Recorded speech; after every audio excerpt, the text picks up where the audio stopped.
So రాష్ట్ర ప్రభుత్వం ఒక సంచలన నిర్ణయం దిశగా వెళ్ళబోతుంది అన్న సంకేతాలు వెలువడుతున్నాయి. అదేంటంటే ఇంటర్మీడియట్ మొత్తాన్ని రద్దు చేయబోతున్నట్టుగా రాష్ట్ర ప్రభుత్వం నిర్ణయం తీసుకున్నట్టుగా తెలుస్తోంది. ఇక త్వరలోనే దీనికి సంబంధించి ఒక నిర్ణయం వెలువడుతుంది. దానికి సంబంధించిన కథనం ఇది. రాష్ట్రంలో ఇక నుంచి ఇంటర్మీడియట్ అనేది ఉండదు. 1 to 12th వరకు కంటిన్యూగా స్కూల్ లాగానే అదొక ఉంటుంది. సో కేంద్ర ప్రభుత్వ విద్యా విధానంలో భాగంగా రాష్ట్ర ప్రభుత్వం కూడా ఈ నిర్ణయం తీసుకున్నట్టుగా తెలుస్తుంది. అంటే 10th తర్వాత 11, 12 +2 అని చెప్తారు దాన్ని. సో అలాంటి ఒక విద్యా విధానాన్ని మన రాష్ట్రంలో తీసుకురావాలని ప్రభుత్వం నిర్ణయం తీసుకుంది. సో ఇలాంటి ఎడ్యుకేషన్ సిస్టమ్ వేరే రాష్ట్రాల్లో ఇప్పటికే ఉంది. దాన్ని మన రాష్ట్రంలో కూడా తీసుకురాబోతున్నారట.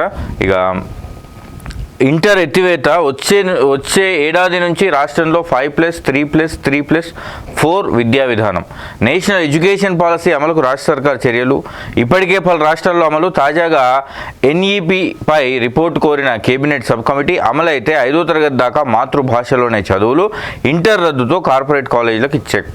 ఇక నేషనల్ ఎడ్యుకేషన్ పాలసీ 2020 అమలుకు రాష్ట్ర సర్కార్ కసరత్తు ప్రారంభించింది. పాలసీలోని కొన్నింటిపైన ఇక అమలు చేయాలని భావిస్తున్నది. ఇందులో భాగంగా వచ్చే ఏడాది నుంచి ఇంటర్ విద్యా విధానం ఎత్తేయాలని దాదాపుగా నిర్ణయించింది. ప్రస్తుతం రాష్ట్రంలో స్కూల్, ఇంటర్మీడియట్ ఎడ్యుకేషన్ వేరువేరుగా కొనసాగుతున్నాయి. కొత్త విధానం అమల్లోకి వస్తే బోర్డ్ ఆఫ్ ఇంటర్మీడియట్ పోయి స్కూల్ ఎడ్యుకేషన్ పరిధిలోకి వస్తుంది. సో ఇక ఇంటర్మీడియట్ ప్రధానంగా ఏంటంటే ఇప్పుడు ఎస్ఎస్సి వరకే మనకు స్కూల్ ఎడ్యుకేషన్ ఉంది.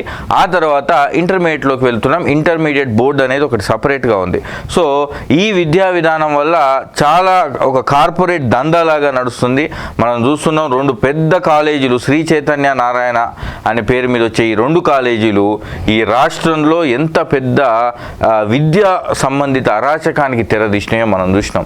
ఎందుకంటే ఎక్కడ పోయినా ఆ 2 కాలేజీలు వాళ్ళకే ర్యాంకులు వస్తున్నాయి, వాళ్ళే ఊదరగొట్టుకుంటూ మొత్తం ఒక విద్యా వ్యవస్థను, అంటే ముఖ్యంగా ఇంటర్మీడియట్ విద్యా వ్యవస్థను ఈ కోచింగ్ పేరిట ఎంసెట్, ఐఐటి, జేఈఈ ఇలాంటి కోచింగ్ పేరిట ఇంటర్మీడియట్ విద్యా వ్యవస్థను ఈ 2 విద్యా సంస్థలు తమ గుప్పెట్లోకి పెట్టుకున్నాయి.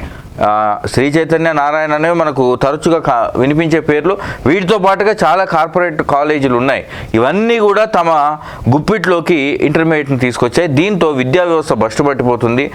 ఇది చాలా రోజులుగా విద్యావంతులు, మేధావుల నుంచి వస్తున్నటువంటి ప్రధానమైన విమర్శ. దీన్ని దృష్టిలో ఉంచుకొని రాష్ట్ర ప్రభుత్వం ఇంటర్మీడియట్ తీసేసి 12th వరకు స్కూల్ పరిధిలోకే, స్కూల్ ఎడ్యుకేషన్ పరిధిలోకే తీసుకురాబోతుంది. ఒకవేళ ఈ విధానం కనుక అమల్లోకి వస్తే ఎలా ఉంటుందో ఒకసారి చూద్దాం. తొలి 5 ఏళ్ళు అంగన్వాడీ, ప్రీ స్కూల్, 3 ఏళ్ళు 1-2 తరగతులు ఉంటాయి. ఫస్ట్ 5 years ఇవి ఉంటాయి. తర్వాత 3 ఏళ్ళు 5+3లోకి వచ్చేసరికి 3, 4, 5 తరగతులు ఆ తర్వాత ఉంటాయి. ఆ తర్వాత 3 ఏళ్ళు 6, 7, 8 క్లాసులు ఉంటాయి. ఇంకా చివరి 4 ఏళ్లలో 9, 10తో పాటుగా 11, 12 ఇవన్నీ కూడా స్కూల్ పరిధిలోకి వస్తాయి. అంటే 12th వరకు ఒక విద్యార్థి స్కూల్ వాతావరణంలోనే ఉంటాడనమాట. సో ఇక ఇదొక సంచలన నిర్ణయం అని చెప్పొచ్చు. ఎందుకంటే వేరే రాష్ట్రాల్లో ఆల్రెడీ ఈ విధానం అమల్లో ఉంది. తెలంగాణ రాష్ట్రంలో కూడా ఇలాంటి ఒక విధానం తీసుకురావాలని రాష్ట్ర ప్రభుత్వం ఆలోచిస్తుంది.